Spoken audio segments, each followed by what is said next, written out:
Hello everyone! After a break, today we are returning to the series dedicated to crash and retrieval operations concerning UFO craft.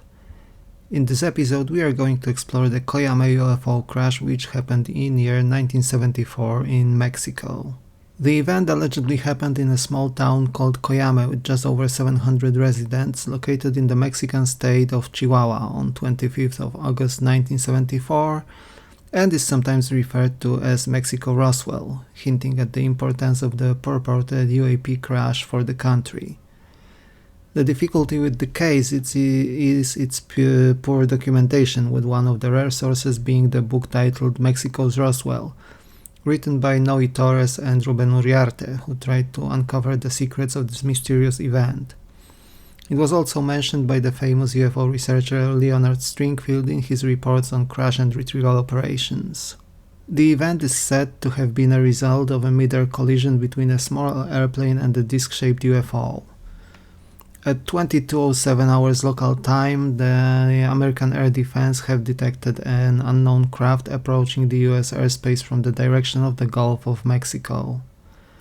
The object was moving at an amazing speed of 2200 knots, so approximately 4000 kilometers an hour at a bearing of 325 degrees, at an altitude of 75,000 feet, so far above the flight ceiling of commercial aircraft.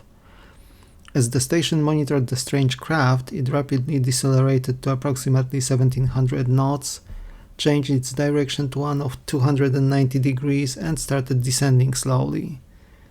It entered the Mexican airspace and was then tracked over a distance of about 500 miles until it reached the area of the town of Coyame, where it suddenly vanished from the radar screens.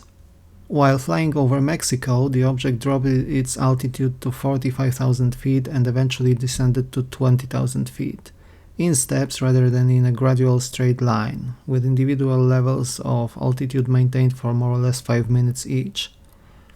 While the two military radar installations were tracking it, civilian radars seem to have not identified the object, as no reports of it exist in such sources.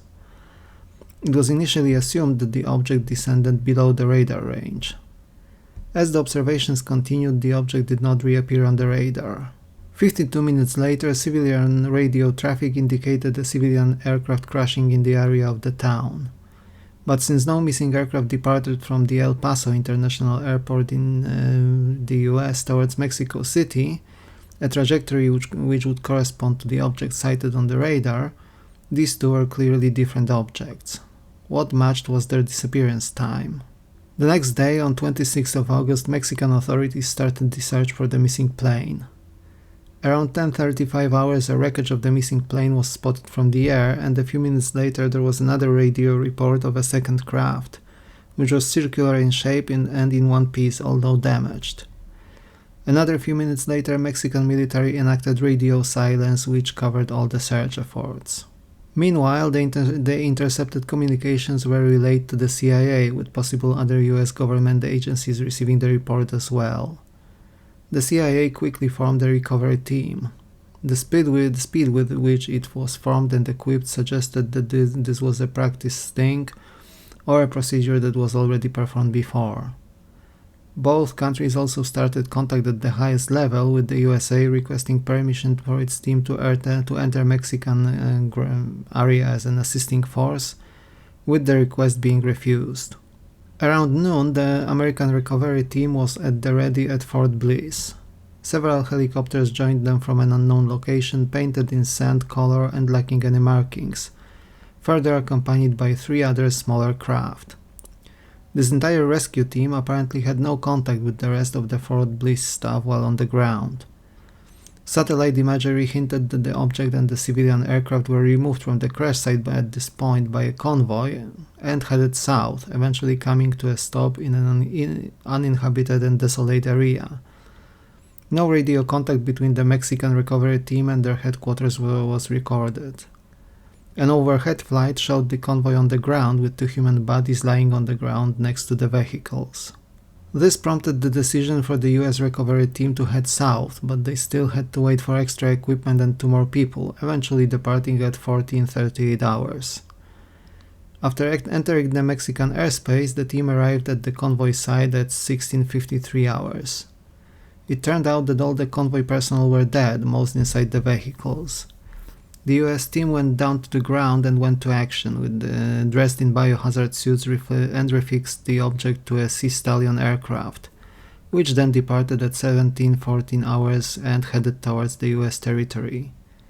The crew on the ground gathered the dead Mexican soldiers, their vehicles, and the crushed civilian aircraft remains and disposed of everything using high-power explosives. At 17:46 hours, this ground team also departed from the site.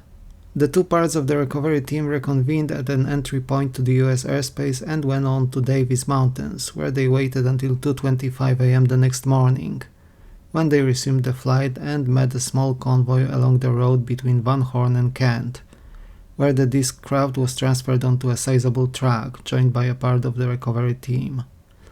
The helicopters returned to their respective bases for decontamination, while the convoy allegedly traveled all the way to Atlanta in Georgia, using side roads and avoiding inhabited areas.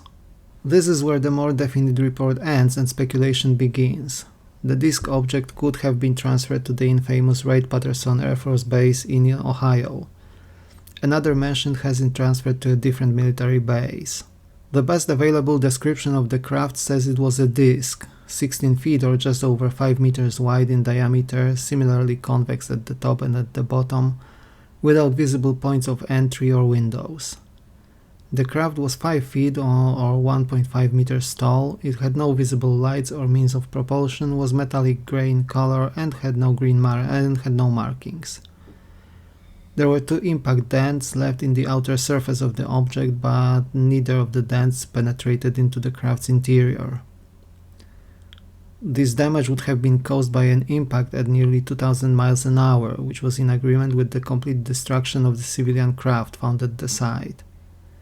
The object was deemed to have weighed around 1,500 pounds, so 680 kilograms, judging by the effect on the helicopter transporting it. No bodies from the civilian aircraft were found, and it remained unknown what killed the Mexican team on the ground as well, with the assumption being an unknown biological or radiation factor. A document called the Deneb Report, circulating in early 1990s on the back then internet, and which was sent to some of the key UFO researchers at the time, is the main source for the event, and it could be either a deliberate leak from someone who was an insider or a deliberate hoax. However, it does remain the main source regarding the incident and was allegedly compiled from the accounts of 2 eyewitnesses to the event, illegally copied documents and documentation which was partially destroyed, with the compilation being prepared at some point in 1978. While the case itself is relatively unknown, the Deneb report describing it seems to be logical and in line with the overall UFO knowledge circulating around. Does this mean that the case was true? If it was a hoax, it was a very neatly done one, prepared using the proper military vocabulary, and even Leonard Stringfield himself considered the case quite viable. On the other hand, it is definitely not beyond the realm of possibility that the report was artificially created without an actual event behind it. I should make a curious mention here. On 16th of March 2024, Jesus Alberto, a Mexican official responsible for possible disclosure effort for the country, posted a tweet indicating that he is in possession of a video regarding the retrieval of an off-world craft by the US military from Coyame. However, he removed this post from public eye soon afterwards, and we have not heard from Mr. Alberto or seen the video since then.